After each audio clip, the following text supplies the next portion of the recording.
Ah, le bon et le mauvais optimisateur, je l'attendais, c'est là. C'est facile. Le bon optimisateur, c'est un gars, bon, il voit un monstre, il en sondait, bon, il fait un, il touche, il tue, bon, c'est un bon, voilà, c'est un bon optimisateur.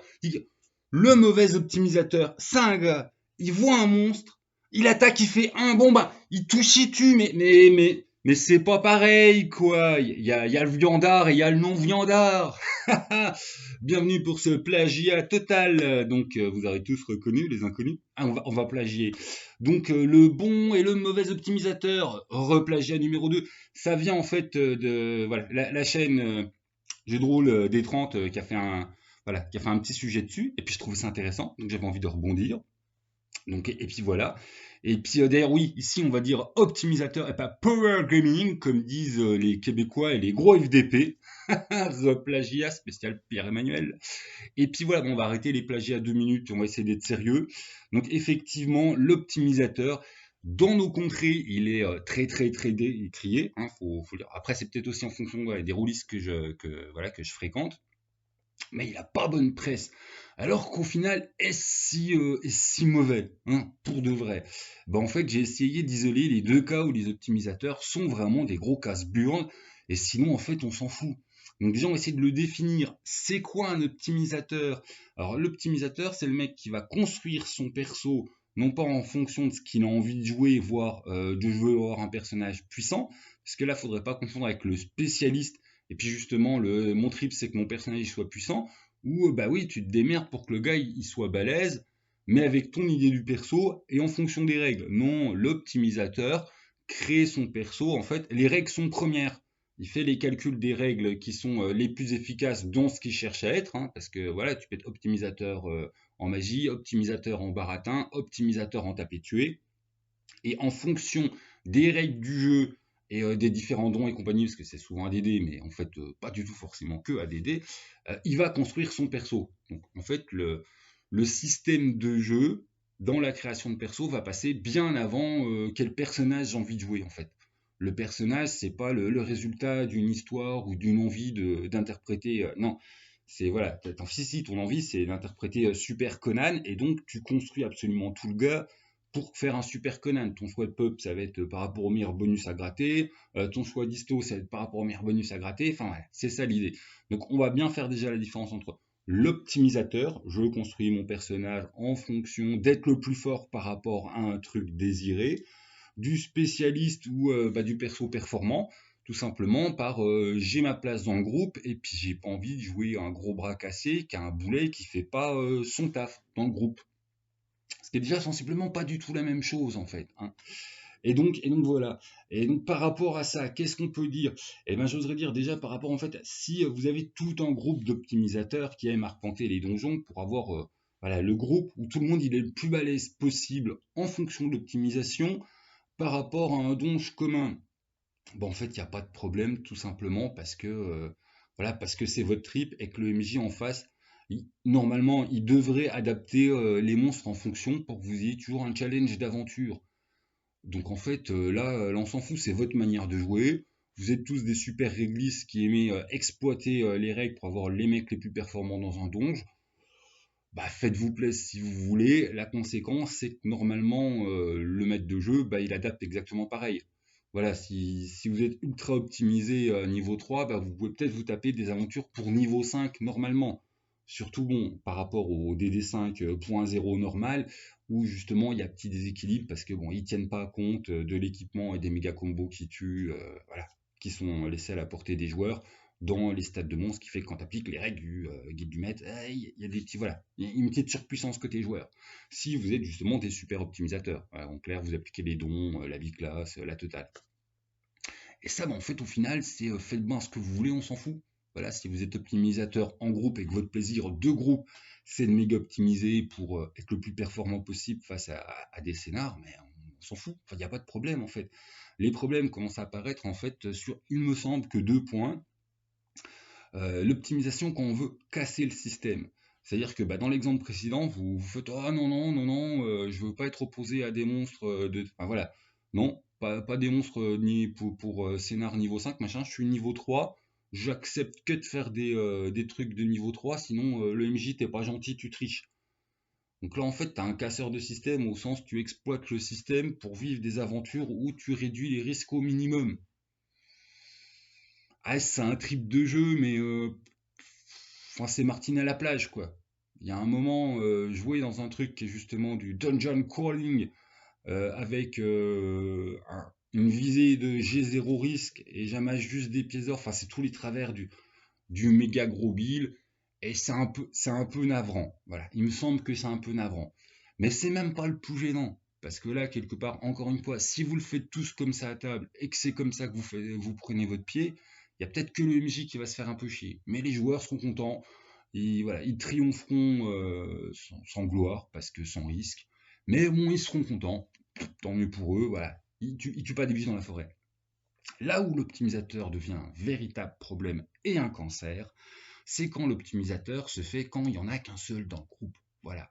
Quand vous avez un chiant, du coup il devient chiant parce que justement il ne joue pas entre optimisateurs, vous avez une personne qui a totalement construit son perso dans l'optique d'être le plus fort en bagarre, et du genre, voilà quoi, vous avez un groupe de 5, dedans il y a deux purs combattants, un demi-combattant, et en fait, tous les autres ils servent à rien, parce qu'il y a un personnage qui est méga balèze. Et d'ailleurs, avec la montée en niveau et le biclassage, ça peut se répéter sur plusieurs champs d'activité. Donc voilà, quand t'as le guerrier mage qui devient plus balèze en magie puis en baston que le guerrier pur et que le mage pur, ça devient chiant. Enfin voilà, l'optimisateur est un vrai problème en fait quand il se fait au détriment du plaisir du groupe. Quand on n'en est pas d'ailleurs sur des gens qui sont un peu casse-pieds, qui te regardent de haut, genre moi je sais me jouer à DD, ouais c'est bien, t'as appris par cœur des règles, enfin qui sont accessibles à des enfants de 12 ans pour faire style. Enfin, je comprends pas. Voilà, enfin je comprends pas l'optimisation entre vous si vous voulez pour un plaisir commun. Ça je comprends et ça j'ai pas de souci, c'est pas ma pratique. Mais alors là je veux dire, c'est comme ça que tu prends ton pied. Hein, il y a même pas à discuter. Non, ce qui est chiant c'est l'optimisateur qui se fait au détriment des autres. Et ça, c'est vraiment casse-pied. Ça déséquilibre les groupes, ça fout les aventures en l'air. Parce que si le MJ veut une vraie opposition pour l'optimisateur, voilà, le hardcore optimisateur, il va tuer tous les autres. Et s'il fait pas de vraie opposition, le super optimisateur, il va tuer tout le monde, les autres s'ennuient. Enfin, c'est un déséquilibre dans le groupe. Voilà, c'est tout. C'est complètement déséquilibré. Et du coup, ça brise le rythme de jeu, ça brise l'intérêt du jeu, tout simplement. Donc l'optimisation, si on fait une synthèse, ce n'est pas un problème si c'est joué volontairement, consciemment et assumé par les joueurs et le MJ. Là, il n'y a vraiment pas de souci. Ça devient un problème en fait quand on a une dissonance de jeu entre les joueurs. Quelque part avec le MJ aussi, toi, MJ, tu avais prévu une super aventure où tu racontais de l'histoire, des histoires d'amour, des choses belles, et tu es face à un groupe de ultra optimisateurs dont voilà, la seule préoccupation c'est aller buter le dragon de la région. Là, quelque part, tu es censé en tant qu'MJ connaître un peu tes joueurs et voilà, t'adapter à deux, mais c'est quand même toi qui as le privilège de sélectionner les joueurs en fonction de qu'est-ce que tu as envie de jouer. Là, si dans ton club, il y en a 5 qui sont à donf optimisation, et que tu as prévu de raconter une belle histoire, tu sais que c'est pas à eux que tu vas aller proposer ta partie, tout simplement. Voilà, voilà. Donc le MJ est un peu moins pris au piège. Le côté pris au piège, c'est ouais, t'es dans un groupe, il y en a un qui casse tout. Ça, voilà, quelque part, je trouve que c'est vraiment le mauvais optimisateur parce qu'il il amène un mauvais esprit à la table au sens, moi il y en a une plus grosse que toi, moi il y en a le petit coq de la basse-cour, code que je suis le meilleur. Quel sens ça? C'est bien, tu connais des règles de jeu par cœur et puis tu arrives à les exploiter, quoi. Voilà, ça n'a aucun sens. Bonjour Amisha. Bon, ça c'était pour le petit instant optimisation, et puis amenons notre petite pierre à l'édifice par rapport à la vidéo de... Non, oui, tu fais chier tout le monde, mon petit. Voilà, de jeu de rôle des 30, notre ami du Québec. Ensuite, les infos importantes du jour. Deux bons pledges pour ceux que ça peut intéresser, tout simplement. Alors, on a déjà le pledge de Polescar, petit jeu indé bien sympathique dont j'ai déjà parlé, dont la Minute Rolliste aussi fait les éloges sur sa chaîne, et qui est vraiment, ouais, c'est fraîche, c'est innovant. On a souvent le côté, oui, je suis un nouveau joueur, récemment créateur, j'ai inventé un truc trop génial. Là, tu te rends compte que le mec, il a juste inventé l'eau chaude parce que, voilà, parce qu'en fait, il s'y connaît pas, il a fait 3 jeux de rôle et puis tout d'un coup, il a eu l'illumination. Enfin, Ça rappelle les premières années à la fac de philo. Enfin bon. Je dérive, je suis méchant. Alors que bah là, ouais, l'auteur de Bolska, en fait, il arrive, il fait style justement, ouais, ça fait pas longtemps que je joue. Ouais, j'ai une nouvelle idée de système. Ouais, allez viens gamin, on va regarder. Et puis en fait, non. Non, le monsieur, il fait un truc bien. Voilà, donc respect. Après, c'est trop mécanique pour moi, hein, je l'avoue très clairement. Mais c'est quand même du très beau travail. C'est du game design. Putain, enfin voilà, le mec, au bout de 40 ans, 5, 60, ouais, plus de 40 ans de jeu de rôle, il arrive à quand même à nous créer du novateur en système sur son premier jeu mécanisé. Puis un truc qui tient la route, hein, pas un truc perché à 2 balles. Donc respect, voilà. Respect, jeune auteur français bah, voilà, qui est très très bon. Bravo à lui. Deuxième financement à regarder pour ceux que ça intéresse. Voilà, le changeling, les disparus, il arrive, ça commence aujourd'hui. Donc changeling, les disparus, réécriture du monde des ténèbres, mais dégagé en fait de tout l'ancien background de la mascarade, du songe, de tout ça, tout ça. Et ce qui fait que désormais, les changelings, bah, tu vas jouer des gens qui ont voilà, un petit peu été kidnappés par les faits, que ça a été la merde, ça a été la merde, et qui rentrent chez eux, et que c'est encore plus la merde. Voilà, voilà, voilà. Ah putain, non, c'est de la vaisselle qui fait chier. Ah, ce sera vraiment la vidéo à l'arrache. Mais pour ceux que ça intéresse, donc, cette réécriture du monde des ténèbres, voilà, pour ceux qui ont aimé, en fait, Vampire Requiem, hein, c'est exactement le même travail de style. Si on te reprend voilà, un des jeux extrêmement classiques, extrêmement connus, on se dégage de tout l'ancien background, on se dégage de l'ancienne optique, et on revient à la base du «Oh tiens, si on jouait des monstres, ça pourrait être cool». Voilà, dire ça, enfin bon, on en reparlera. Si on va dire, donc voilà, Changeling, si ça peut t'intéresser, le financement il a déjà commencé. Donc jouer des monstres, ça pourrait être cool, me fait penser à demain soir, donc nous sommes mardi, mercredi de 20h30 à 21h30, parce qu'il y a des gens pas dispo à 21h. Petit rendez-vous sur mon Discord, on va juste un peu parler de l'avenir de la chaîne, au sens, par exemple, là c'est le dernier bric-à-brac, parce qu'on m'a bien fait remarquer, que c'est un peu relou en vidéo, ça n'apporte rien, ça serait plus sympa en podcast. Eh ben c'est pas faux, je l'entends, donc on va travailler pour du bric-à-brac en podcast. Tout comme l'émission du dimanche, c'est bien rigolo, mais c'est le bordel parce qu'elle est longue à digérer. Enfin voilà, faut revenir plusieurs fois dessus dans la semaine pour arriver au bout. Et en plus, quand tu cherches un sujet et une vidéo spécifique, c'est introuvable, c'est le bordel. Surtout que je remplis pas bien les tags. Donc du coup, c'est pas pertinent du tout, surtout que je suis tout seul. Enfin voilà, c'est pas comme quand Geek Power, il faut une grosse émission, et puis qu'ils sont plusieurs, c'est plus rythmé, machin. Donc, je l'entends, on va travailler ça autrement. Oui, Nami, qu'est-ce que tu veux? Tu veux venir dire bonjour à la caméra en plus d'embêter tout le monde? Voilà, moi je suis une amie. Voilà, mais non, tu pètes pas le PC. Là, t'auras tes croquettes après. J'en ai rien à foutre, mon chat. Non, je vais pas faire du montage pour ta gueule. Ah, j'ai fait de la maltraitance féline, je ne réponds pas, t'es un esclave au désirata de mon chat.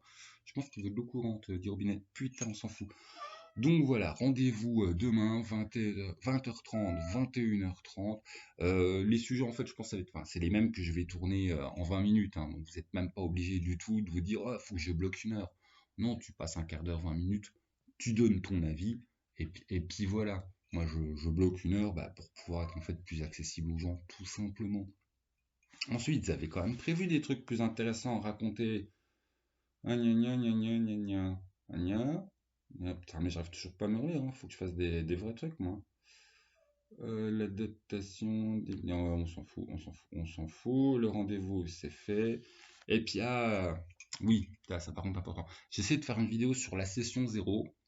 Bon, forcément, je passe une demi-heure, je donne des conseils qui sont pas débiles, mais plus je fouine, plus je me rends compte, je suis pas assez balèze la session 0. Moi, je la pratique surtout depuis le distanciel, parce qu'en fait, je trouve qu'on est en physique avec des gens qu'on connaît, qui étaient ma manière de jouer avant, t'en as guère besoin, parce que c'est des choses sur lesquelles vous êtes déjà au clair. Et puis le langage corporel, si tu es attentif, tu te rends compte, en fait, dès que tu vas dans des sujets qui bloquent un peu les gens, donc en tant qu'MJ, tu t'adaptes. T'as pas du tout ça avec le distanciel et t'as pas du tout ça avec des inconnus. Donc en fait, la session 0, avant j'en avais rien à faire et maintenant je la pratique beaucoup. Mais c'est pas du tout ma spécialité. Donc j'ai fait une petite vidéo où je pointe ce qui est justement pour moi, enfin voilà, ce que j'ai conscience qui est important. Mais en fait, pour que la vidéo soit vraiment intéressante, qu'elle fasse un vrai tuto pour vieux, parce que vu que c'est une nouvelle pratique, je pense que ça, en fait, les vieux, vu qu'on a une chaîne de vieux, hein, on va s'assumer, et ça serait bien qu'on se fasse un tuto, plutôt que ce soit juste moi qui raconte ma live et puis qu'après dans les coms il y a des trucs intéressants, on peut se faire un point dans les coms, voire je vais ouvrir un endroit sur le Discord pour qu'on traite le sujet justement avant et qu'on se fabrique un vrai tuto pour tes vieux, mais voilà, tes vieux, mais adapte-toi à la session zéro parce que bah, tu vas jouer avec des inconnus, puis tu vas jouer en distanciel, donc avec des gens que tu connais pas, au tabou et aux limites que tu ne connais pas, et des gens dont tu ne pourras pas lire le langage corporel, la distanciation, tout ça. Donc voilà. Après, si ça intéresse personne, de toute façon, ça se verra bien s'il y a un peu d'émulsion sur le Discord en question ou pas. Mais voilà, c'est pas un truc que j'avais envie de construire tout seul parce que c'est pas un truc où je me sens. Mais ferme-la 2 secondes, viens câlin. JB, il va encore se moquer de moi. Parce que c'est pas un truc en fait où je me sens légitime à faire un immense blabla sur de la session zéro, vu que c'est pas quelque chose que je maîtrise complètement. Mais si on est tout plein, on va mieux le maîtriser. Et puis voilà. Et enfin, le dernier truc qui pourrait être intéressant, mais pas forcément, c'est vu que j'ai pas mal bouffé du Vampire dernièrement, j'ai vu que ça avait un petit peu gueulé par rapport à Vampire V5. À la toute fin, on a une prise de position assez politique, ce qui est pas une nouveauté hein, en fait chez White Wolf. Hein. Enfin voilà, l'édito de Werewolf, hein, la toute première version avec faut se mettre en rage, soyons écolo, tout ça. Mais il y a des gens en fait qui gueulaient un peu, puis il y a des gens qui comprenaient pas pourquoi on gueulait un peu, parce qu'on revient sur la vieille question, est-ce qu'un jeu de rôle peut être politique? Et je trouve que ça peut être une vraie question intéressante, au sens, déjà, qu'est-ce que ça touche pour que certains soient bloqués? Parce que historiquement, en fait, qu'une production de littérature puisse être politique, j'oserais dire, en fait, depuis qu'on écrit, en fait, il y a des exemples. D'un autre côté, il y a des gens pour qui le jeu de rôle, c'est avant tout un jeu, c'est-à-dire, est-ce qu'un jeu de société peut être politique? On a quelques exemples où c'est oui, mais en fait, c'est pas une obligation. Et puis, il y a aussi la grosse question qui va nous poser entre le politique et l'intime. Et ça me semble beaucoup plus intéressant parce que je pense que certaines personnes sont surréactifs à la pénétration du politique dans le jeu de rôle, non pas qu'ils soient des méchants extrémistes ou des gros cons, mais parce qu'en fait, c'est pour eux, je crois, pas pour certains, le jeu de rôle, ça fait vraiment partie du cercle de l'intime. Et quelque part, c'est notre imagination, c'est une forme de reconstruction même. Enfin, il y a quelque chose de véritablement très intimiste hein, dans le jeu de rôle. Et voilà, la limite du politique, tout ça. Enfin, moi, j'allais partir sur le verre, mais il y a des trucs très sérieux, justement, qui posent la question de la limite politique, privée et tout ça. Et après, il y a des auteurs différents, mais bon, pour certains auteurs, l'intrusion du politique dans le privé, c'est déjà le début de signe annonçateur un petit peu de dictature. Voilà, le politique et le religieux pénétrant dans le privé étant le propre de l'oppression au niveau de leur analyse. Et c'est pas que des teubés, quoi. Hein, je veux dire, c'est des gens qui ont un petit peu marqué l'histoire. Parce qu'en fait, tout dépend comment tu définis les choses. Hein. Tu as des penseurs pour qui, en fait, le politique infuse absolument partout, et forcément, il est dans la sphère privée. Donc voilà, ça peut être déjà intéressant de travailler ça sur le côté, la limite de l'intime et du politique, enfin de le travailler. On va pas faire un truc, voilà, pas un cours de fac, mais de bien remarquer qu'en fait, certaines personnes qui sont très réactives négativement, parce que je pense que c'est ça que ça touche, ils sentent leur zone d'intime et se prendre une effraction par quelque chose qui classe dans de l'idéologie. Voir par exemple, hein, j'ai vu des gauchos gueuler sur le côté politique de Vente V5 qui est ultra gaucho justement. Donc c'est pas seulement une histoire de c'est le discours des gens d'en face et ça me dérange, c'est dans mon jeu de rôle parce que c'est pas mon discours. Il y a véritablement des gens que ça dérange parce que c'est de l'idéologie qui rentre dans le jeu de rôle. Alors qu'à mon sens, hein, ça a toujours été là. C'est juste qu'effectivement, Vampire V5, il le fait avec des gros sabots, quand d'autres jeux sont beaucoup plus subtils, voire certains le font sans même s'en rendre compte, je pense. DD est un très bon exemple du jeu politique. DD, c'est vraiment c'est de l'ultra-capitalisme. Le concept de devenir plus puissant en accumulant des XP, le fait de, enfin voilà, ce côté ultra-libéral à l'américaine, c'est de l'idéologie américaine, j'ai un problème, est-ce que je vais respecter les lois, voir le bien commun, voir comment sociétalement on se pose? Non, je prends mon épée et je vais défoncer la gueule au problème. Si là on n'est pas dans le héros américain qui va se faire justice lui-même, je sais pas dans quoi on est. Donc voilà, il y a déjà toute cette idéologie du héros américain. Alors certes, c'est nos poncifs de compte, mais ça a été retravaillé. Enfin, par exemple, le chevalier qui va régler un problème, justement, c'est un chevalier mandaté par le roi, c'est donc pas le héros autoproclamé qui va les botter des culs. C'est quelqu'un qui est mandaté par la société pour régler un problème. Quelque part, c'est un peu le flic de l'époque, quoi. Alors que Jean Pignouf qui prend sa fourche pour aller décider que oh mon seigneur il est méchant, je vais aller l'empaler, et qui découvre après coup bon il s'appelle Strat et en fait c'est un vampire et c'est un méchant. Enfin voilà, c'est un vrai truc intéressant en analyse de fond. Enfin je pense, ça peut être intéressant, ça peut être un vrai sujet du coup qui demandera du travail pour pas juste dire des conneries. Parce que bon, par exemple, ouais, ça peut être facile, hop, je finirai là-dessus, de réagir par rapport à celui de, enfin au truc qui a fait gueuler. À la fin de Vampire V5, en fait, il y a un petit laïus parce que les auteurs sont très progressistes, ils sont complètement anti-droitard, enfin ce qui s'appelle la droite dédiabolisée. Avec la montée de Trump, en fait, hein, c'est la droite tout court chez eux. Ouais. Tu vois là par rapport aux dernières élections qu'il y a eu, voilà, Trump c'est devenu le truc de droite, c'est plus l'exception. Et tout ça pour dire qu'en fait, eux-mêmes sont vachement positionnés. Les seuls points qui me font un petit peu glousser et où je trouve qu'ils l'ont mal fait, c'est par exemple de balancer à la toute fin du bouquin, oui, si tu fais partie de la droite décomplexée, ferme ce livre, on n'a pas fait un jeu pour ta gueule. Alors, il l'aurait mis sur la quatrième de coups, j'aurais trouvé ça couillu, j'aurais applaudi, j'aurais fait ok. Prise de position, annoncement de la couleur. Là, ils te le mettent à la fin du bouquin, une fois que tu l'as déjà acheté, que tu l'as déjà lu. Donc non, en fait, le gars, il l'a acheté, il fait ce qu'il veut, quoi. Enfin, je veux dire, à part que ça va être un moment où le joueur de vampire va être méprisant des auteurs de vampires, ça n'apporte rien. Enfin, je veux dire, c'est factuellement inutile, à part générer de l'attention.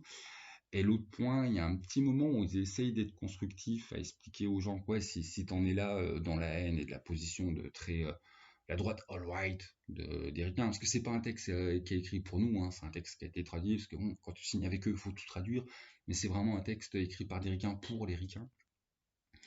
Et ils disent, ouais, va voir un de tes copains, et puis essaye de voir à quel moment ta vie, elle a dérivé dans la haine. Bon, déjà, je pense que si le mec, il est vraiment à l'all white, ses copains, ils sont comme lui, si ce n'est pire. Donc en fait, c'est, voilà.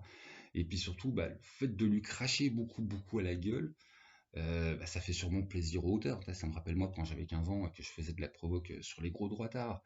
Mais d'un point de vue constructif, ça n'apporte rien. En fait, la personne d'en face, l'ennemi politique, tu vas juste le conforter dans ses convictions.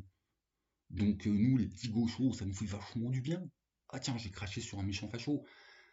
En fait, on rend le facho XP5 à facho XP7. Donc, est-ce une bonne manière de régler le problème du fascisme que de le nourrir? Spoiler, non, je ne pense pas. Je pense qu'au contraire, c'est voilà, c'est non, tu ne règles pas un problème en le nourrissant. Ce qui est extrêmement complexe, mais là, on dépasse complètement la chaîne. Hein. Comment combattre une idéologie dans le pédagogique sans être dans le hautain et sans être dans le je te crache à la gueule. Là, on est dans un vrai problème d'ailleurs de véritable nature politique. Un sujet d'ailleurs que je trouve très d'actualité parce que là, on a les extrêmes qui se cristallisent et du coup, on rentre dans du combat idéologique qui fait que certes, on se cristallise sur nos positions et on se renforce en disant nous, on a raison. Et je dis ça parce que c'est pareil, quel que soit le côté. Hein. Mais du coup, on n'arrive pas en fait voilà, à faire baisser des barrières, puis à essayer de se comprendre et à rendre les gens ouais, moins extrémistes. Au contraire, enfin, je trouve que c'est une vague de fond qui montre juste en fait les extrémistes de tous bords. Enfin voilà, c'était mon seul petit positionnement par rapport justement au laïus de la fin de la V5. Perso, forcément, enfin non, c'est mon idéologie servie en barre, donc bon, ça m'a pas hérissé le poil. Après, je comprends les gens qui ont trouvé ça un petit peu déplacé quand ça leur a touché dans leur ce qu'ils trouvaient justement de la sphère privée et qu'on vient de leur mettre un discours politique dans quelque chose qu'ils trouvent de la sphère privée, alors que bon non, l'objet vampire, c'est un truc public, c'est un truc qui est vendu, bon, voilà, on en reviendra, c'est le point je trouve vraiment intéressant à creuser d'un point de vue psychologie du joueur, parce que l'autre point à creuser en fait c'est l'enjeu du politique, hein, comment convaincre, voilà. Et effectivement, quand comment convaincre, ça devient juste je te crache à la gueule pour bien montrer à mon camp que moi je suis un gentil, c'est à mon sens voilà, à mon sens c'est vraiment de la vacuité parce que c'est quelque chose qui c'est pas que ça nourrit le drama, ça nourrit pas le débat et ça nourrit les positions de chacun. C'est-à-dire ça rend, enfin voilà, leur truc, va discuter avec un de tes copains pour devenir moins con. Si ça avait été dit avec finesse, enfin, mais là, il crachait à la gueule sur les droitards pendant 5 pages, puis un petit conseil, ouais, à un moment, en fait, t'as dû être nourri par la haine dans ta vie, ça pourrait bien y travailler. Ouais, enfin, je trouve que c'est un vrai conseil intelligent. Mais à quel moment c'est possible de l'entendre quand tu viens de te faire défoncer la gueule sur 5 pages? C'est pas possible. Voilà. Enfin bon, on a le même problème en écologie, hein, un truc où je me sens beaucoup plus concerné sur le fait qu'on essaye de pas être, on est souvent taxé de donneur de leçons, on essaie de pas être que ça, on se rend aussi bien compte, ça fait 30 ans qu'il y a des militants écologie, et puis là il commence à y avoir des militants qui passent à une action un petit peu plus. Voilà, voilà. Enfin bon, je dérive complètement, et c'est un sujet intéressant ou pas, d'ailleurs non pas pour mon idéologie de gauchiste, hein, parce que certes je suis un gauchiste, mais il y a un moment, enfin voilà, le but du jeu, si on fait une vidéo là-dessus, c'est essayer véritablement d'interroger c'est quoi la pénétration politique dans le jeu de rôle, à quel moment elle peut être dérangeante, non pas oh là là, c'est des méchants progressistes ou oh là là, c'est des méchants droitards, mais vraiment dans le système de j'ai une idéologie politique, et elle vient toucher quelque chose qui en tant que construction fait partie de mon intime. Parce que bon, d'un point de vue littérature, hein, je reviens dessus, mais historiquement, enfin voilà, c'est impossible de dire un livre ne peut pas véhiculer l'idéologie.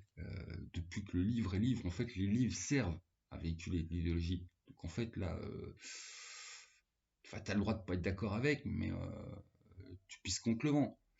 Tandis qu'étudier pourquoi nous, en tant que rôlistes, ça nous touche autant, ça peut être un vrai truc intéressant qui va remettre cette question du qu'est-ce que le jeu de rôle pour nous dans notre construction identitaire. Et là, ça devient un petit peu plus fin, il me semble. Voilà, on va pas faire un truc du genre. Enfin, j'ai pas envie de faire un truc de gauchiste qui explique aux droitards, t'es bête, t'es de droite. Non, ça n'a aucun intérêt. Enfin, je veux dire, ça ne me semble pas avoir d'intérêt.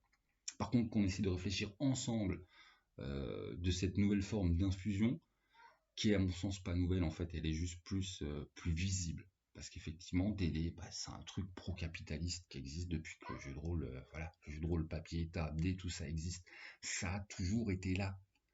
Mais maintenant, c'est manifesté de manière plus visible et du coup, il y a des gens qui réagissent quand c'est pas du tout un nouveau sujet. Bien au contraire. Oui, j'arrive le chat. Bon, je vais faire mon esclave à chat parce que lui, il en a rien à foutre que je fasse une vidéo pour vous. Bonne journée à vous. Et puis voilà, n'oublie pas le crowdfunding de Polescar, le crowdfunding de Changeling pour ceux qui s'intéressent et le rendez-vous demain de 20h30 à 21h30 sur le Discord. Parce qu'en fait, ouais, c'est du sondage, avis, machin. En fait, j'ai envie d'avoir vos opinions, tout simplement. Hein, parce que la chaîne, je l'ai fait en partie pour moi, mais je l'ai fait en partie pour vous. Voilà, voilà. Bonne journée. Mais putain de